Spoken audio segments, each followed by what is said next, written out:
Adlalo TV number 60. 60 yan, 60. 60. Oh, Madlalok TV number 60. Oh, Facebook Madlalok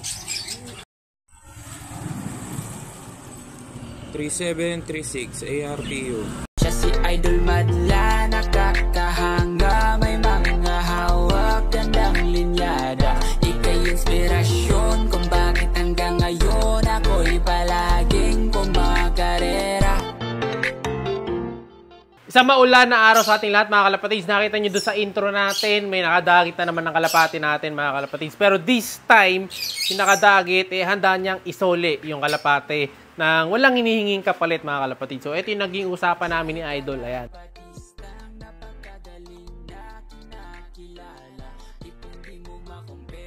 So tinanong ko nga sa kanya noong una na ano yung ring number, and then medyo busy ako kaya matagal ako nakapag-reply. Tapos ayun nga, sabi naman ni Idol sa huli, willing naman siyang isole yung kalapate mga kalapatids. Ayan. Tapos yung may-ari ng kalapate is isa sa mga kalapatids natin na nanalo dati sa ending bird natin mga kalapatids, no? So na si Idol Roniel Ranido ng Pampanga.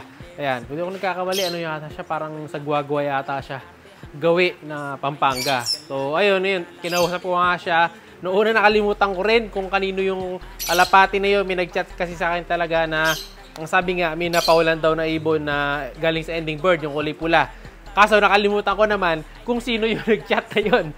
Buti, nung tingnan ko doon sa record book ko, so nakita naman namin na yung ibon ay sa kanya nga. So ito yung picture ng ibon doon mga kalapatids. Yan, yung ibon na yan. Yan yun. O, tapos ito naman yung complete video mga kalapatids ng ibon. Ayan. Adlalo TV number 60.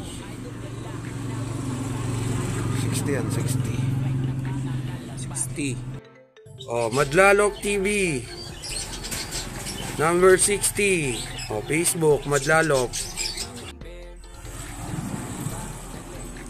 3736 ARPU. So kita nyo, tinignan naman nila yung ring number, no? So complete number yan mga kalapatids, pati yung number nung perso ring natin. Naka-perso ring kasi natin kaya talagang nakapag-chat sila. Muli Idol, shout out sa inyo lahat dyan sa team nyo.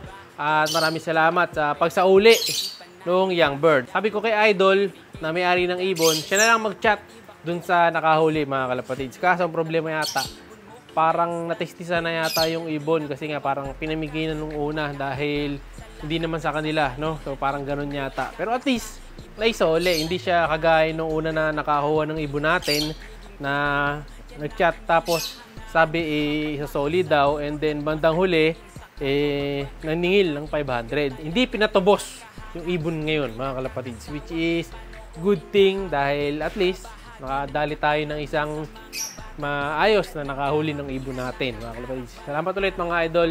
Ayan, may mga iba pang nag-chat sa akin na mga nakahuli ng ibon, no? So hanapin yung mga chat para makapakita ko sa inyo lahat ng mga nag-chat sa atin, no? So marami nagsasoli ng mga ibon na nakakahuli. Meron pang isa, taga ano naman, taga San Miguel. Noong una, willing isole. Yun ang kwento sa akin nung nanalo sa ending. Tinuruan din niya eh. Tapos, nag-overfly nga yung kalapate. Kasi young bird yung napanalunan niya sa atin eh. Tapos ayun nga, nung bandang huli, nung kukunin na niya, papapick up na niya, ayaw nang ibigay. No? So, hindi na daw ipapadala yung ibon, ayaw papick up. So, hindi ko lang kung bakit ganun. No? So, siguro talagang ano lang, malas lang talaga sa mga ganung pangyayari. No? So, pero syempre, salamat pa rin kay Idol na nagsasoli nung ibon. So, ito yung panahon sa atin, mga kalapatids. Ayan, kita niyo yung panahon natin. Ayan, diba? So, medyo nagkakaroon na ng konting hangin. Pero at least, kahit na paano, hindi ganun kalakas yung ulan. Ayan, diba? Unlike doon sa ibang mga lugar na talagang grabe ang ulan. So, ingat kayo, mga kalapatids, Kung nasaan man kayo ngayon, mag-ingat-ingat kayo lahat, mga kalapatids. Ayan, grabe ang ulan. Grabe ang hangin. Sa ibang mga lugar dito sa atin, ito, parating pa lang yata sa side natin kaya maayos-ayos pa yung bagyo dito mga kalapatids. Okay pa panahon, wala pa rin masyadong tubig, so makakapagsakay pa tayo pag nagkaroon na ng loading. Tinali na natin yung mga kulungan natin ng kalapati dyan mga kalapatids. Tinali na natin yung kulungan natin dito, talin-tali na yan, tapos nakabalot na ng tarapal yan. Pati sa taas, sa Dreamloft, nilagyan na rin natin ng tarapal. Ayan, kita nyo yung aircon. Oh. Nilagyan na natin ng supot. Ayan, tapos tinali na natin yung ibang mga parts dyan. Ayan, kita nyo, may supot yung aircon, mga kalapatids. Oh. Nilagyan na ng supot dyan para hindi mabasa ng ulan. Kasi baka mamaya grabe ang ulan. Eh, dyan dumaan yung tubig, papasok doon sa loob. Nilagyan din natin ng tarapal yan sa may labas para safe. No? Huwag naman din sana liparin yung Dreamloft natin. Ayan, baka masubok to eh. Huwag naman sana. Kung walang kalapatids sa labas, ayaw ko. Pero parang ayaw nilang lumabas ngayon. Ayan, oh. Oh, ayaw nilang lumabas, mga kalapatids. Oh, walang kalapatids sa sa labas eh. No? Ayaw nilang magsilabas ngayon. Oh, nakabukas naman yung pinto eh. Oh, pati rito sa kabila. Siguro dahil nga malamig din, saka mahangin, kaya ayaw nilang maglalabas. No? So, wala rin muna tayong ngayon, ronda day. Hindi muna tayo nagparonda today. Kasi delikado nga magparonda sa mga ganitong oras. Dahil sobra yung panahon. Kasi baka mamaya, lumakas na yung kalapati natin sa ulan, baka saan naman matangay.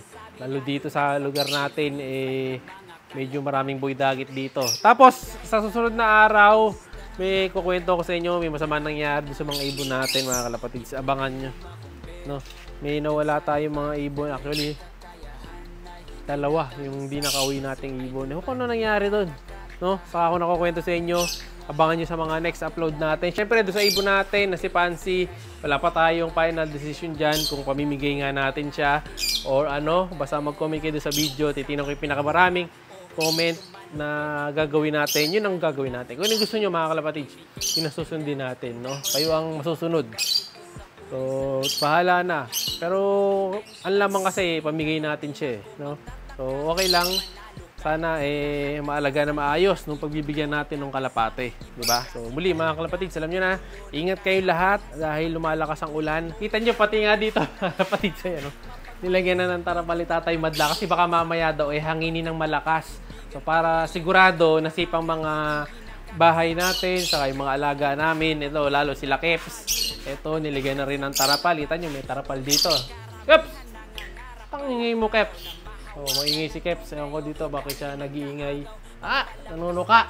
Tapos ito, may tarapal din. Kasi baka mamaya yung hangin papunta dito, mabasa yung mga lovebirds natin. Pati ito, nilagyan din sa taas mga kalapatids.